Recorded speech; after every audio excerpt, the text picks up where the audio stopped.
Itong patient natin for today, si Santiago, talagang grabe ang kondisyon ng ipin niya. Gumagalaw na lahat ng ipin. Halos hindi na makakain, hindi pa makasalita ng maayos, black na ang mga ipin, tartar, puro dumi, walang cleaning for years. Hindi talaga maganda ang itsura. Ang ginawa namin, talagang nilinis namin maigi. Full mouth cleaning. Gumamit kami ng laser. Minimally invasive to. Instead of traditional root planing, mas gentle pero effective sa gum disease. Yung 4 na ipin niya sa harap sa upper, talagang kailangan na namin bunutin. May mga premolars din sa lower na talagang sira na, hindi na masasalba. After healing, nilagyan namin ng temporary crowns at ito ang special. May request si Sir Santiago. Pinakita niya yung lumang picture niya. Medyo sungki ipin, pero pogi siya dun. Ang gusto niya, maibalik yung dating niyang itsura. Kaya ginawa namin ang size and shape ng luma niyang ipin. Ginawa namin medyo sungki din, pero mas maayos na version. Para natural, pero maganda. Nung gumaling na yung gums niya, nilagyan namin siya ng ceramic 3D printed crowns. Mabilis itong gawin. Customizable ang shape,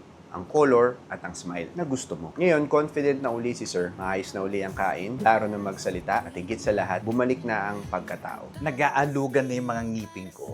And then, nakita namin sa clinic ni Dr. Sly yung mga samples na ginawa niya, yung before and after. So, maraming cases na malapit dun sa case ko. So, ayun, dun kami nag-base. And then, so, talagang tinry namin na makontak ang clinic na to para magawan ng paraan yung ngipin ko. So, parang walang nangyari. Normal. Naging, lalo na sa States, yung client na nakakaharap ko. So, hindi nila napansin na iba na yung ngipin ko.